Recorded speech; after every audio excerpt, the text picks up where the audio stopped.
Nasaan si BBM? Mayroon po akong source, doktor po ito Na, sa St. Luke's. So, siguro naman po ay credible. Oh, doktor ng St. Luke's. Okay, so hi everyone. Kamusta po kayong lahat? Mega love shoutout po sa inyo, lalong-lalo na po sa mga kadidiis ko dyan.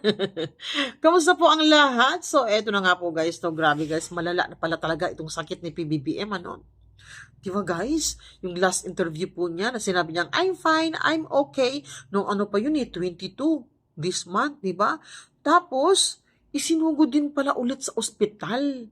At yung doktor mismo ng St. Luke's, binuking itong si PBBM.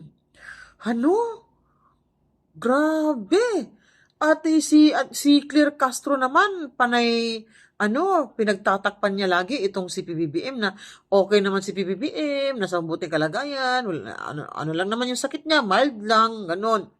Pero, eto namang doktor mismo ng St. Luke,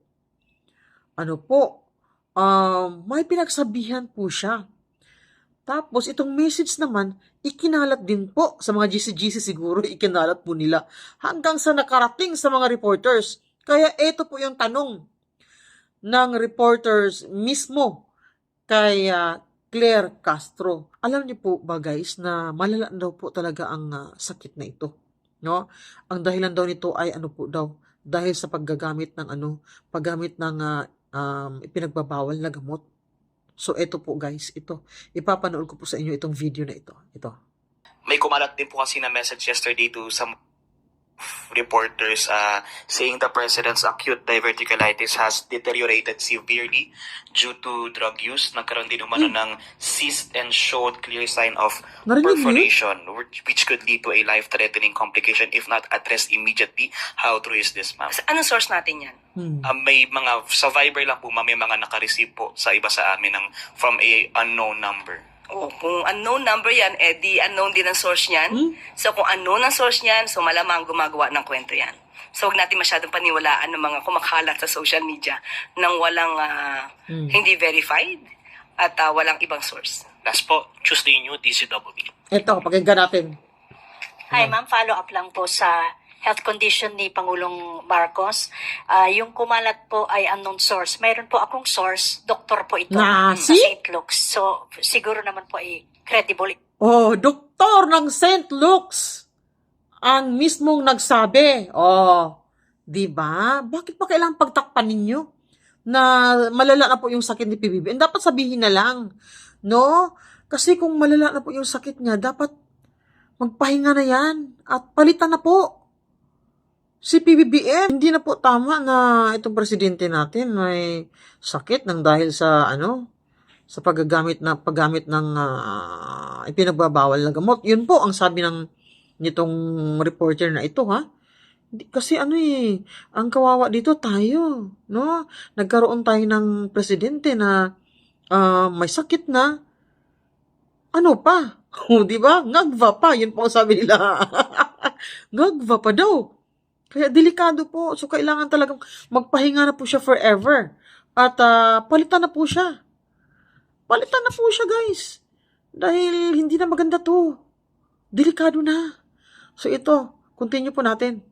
Though hindi ko siya pwedeng pangalanan for the obvious reason. Pero hindi po ba mas makabubuti kung magbigay na lamang po ng medical bulletin ang mga doktor ng presidente para malaman po ng taong bayan yung tunay niyang kalagayan since nag-aalala po ang lahat para sa kanyang kondisyon dahil siya po yung ating ama ng bayan. Kung doktor po yun ng St. Luke, siya po ba ang doktor ng Pangulo? Hindi po tayo maaaring magbigay ng amang opinyon kung hindi naman manggagaling mismo sa doktor ng Pangulo at hindi manggagaling sa Pangulo. Sinabi po ng Pangulo, hindi po life-threatening, nakaramdam po siya ng konting sakit, at yan naman po ay... Hindi raw life-threatening, nakaramdam po siya ng konting sakit, pero sabi ni Ralph Recto, nagkaroon din ako na ganyang sakit eh. Aba, masakit yan. Masakit talaga sa tiyan. Kung napanood niyo po yung interview ni Ralph Recto kanina, no? Same daw po sila ng sakit ni PBBM. Sobrang sakit daw po yung diverticulitis. Sobrang sakit daw po niya sa tiyan. Tapos ito naman si Claire Castro, hindi naman gaanong masakit. Okay naman si PBBM, di ba? tinutugunan ng kanyang mga doktor. At ngayon po ay nakikita natin saya sa iba-ibang activities katulad po ng oath-taking sa harapan po mismo ni General Natates. Makikita at naka-attend pa po siya ng Wala namang live. Picture lang naman ang pinakita. Walang live. Kaya nga sabi ng mga commenters bakit hindi naka-live? Bakit picture lang po yung pinopost? Di ba? EDC. Halos umabot po yata ito ng 2 oras. So, hindi po tayo makakatugon sa mga source na hindi nababanggit kung kanino galing. Yung medical bulletin from the doctors themselves po, hindi pa pwede mas makabubuti kung sila na mismo ang magbigay ng medical bulletin. Sa ating pagkakaalam po, pagka naglabas ng medical bulletin, dapat si serious illness. Kung sinabi ng Pangulo na hindi ito life-threatening, so ba't kailanganin po sa ngayon ang medical treatment? Medical bulletin. Samantalang kami naman po ay nagpo-provide sa inyo kung anong ang kalagayan ng kalusugan ng Pangulo. Nagkabulbulol na. Mas reliable po kasi pag doktor ang nagsalita, ma'am. Mas reliable po siguro mismo ang Pangulo nagsasabi kung ano po ang kanya nararamdaman. Pero hindi naman siya doktor, ma'am. So, Pero siya, katawan niya naman. Oo. Yun naman pala, mas reliable naman pala yung yung si PBBM lang ang yung magsalita dahil siya daw nakakaalam. Dapat hindi na siya nagpa-check up, hindi na nagpa-doktor, di ba? Di ba, guys? Ang kulit talaga ng reporter na to. Tama yung ginawa mo, ate, di ba? Di ba, guys? So, ayaw talagang aminin, kaya wala na tayong magagawa dyan, di ba? So, malalaman pa rin natin yan kung ano yung buong katotohanan talaga. Di ba? No? Kaya, ayan, mga commenters, ayun na naman, palusot time, mukhang malapit na, no work, no pay, ganun dapat, masipag, magsinghot ng pulburon. Lord, maawa ka sa sambayan ng Pilipino. Yan po yung mga nag-comment, oh. Kita mo yung mga nag-comment.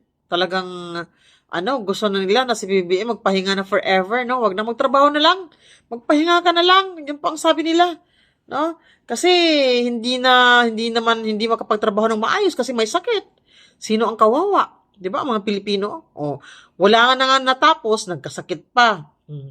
Sana matuluyan na yan para matapos na ang problema. Puro naman gawa-gawa nila yan at nagkunwari lang na may sakit. Doktor na po ang nagsabi na may sakit daw. Siya nga pala, Recto, pakipaalala sa presidente mo na ibalik na yung 60 billion na nina. Totoo yun, di ba? Nag-promise itong si PBBM na ibalik niya yung 60 billion, no? Na PhilHealth, pero hanggang ngayon, hindi pa daw ito na ibalik. Di ba? Bisyo pa. Mga commenters talagang wala na, dismayado na talaga sila kay PBBM. Di ba? Ang dami nag-pray na Bakit ang dami talaga natuwa, guys, na si PBBM ay nagkasakit. Ang dami natuwa. So ngayon, makikita niya na marami talagang natutuwa. Mas maraming natuwa kaysa nalulungkot. Di ba? Dapat palitan na daw. Sabi nung nag-comment, Baka tumalon doon sa binggit. Kaya si BP Sara, guys, alam nyo, may komento rin siya. No? May komento rin po siya patungkol dito sa sakit ni PBBM. So ito po yung video, panoorin po natin. Nasaan si BBM?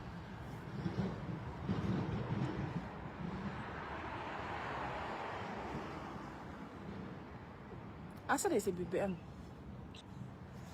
I don't know. Mo ba? I think he's under medical something. Oh, my last report. Wala siya kuan? Public events? Wala siya. Recently, days ago, wala pa siya public Ano ba? appear. So mo gid ito ingon ni Senator Amy sa iyahang statement na may nagkakasakit dahil hindi inaalagaan. Ana ginang kinabuhi gyud.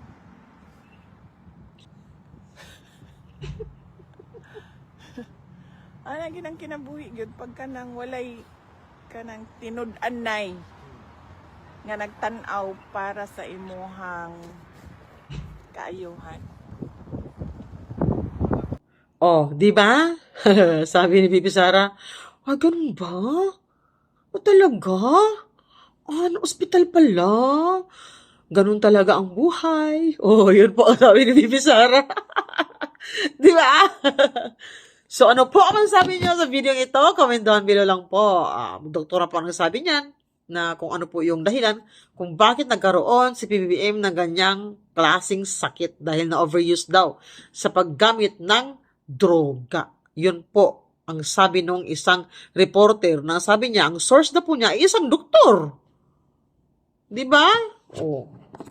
Kaya kahit anong gawin nila, kahit magsinungaling pa sila or pagtakpan pa nila itong sakit ni PBBM, malalaman pa rin natin yan. Dapat magsabi na lang ng totoo. Di ba? Ay nako po. Bye guys and salamat po sa panonood.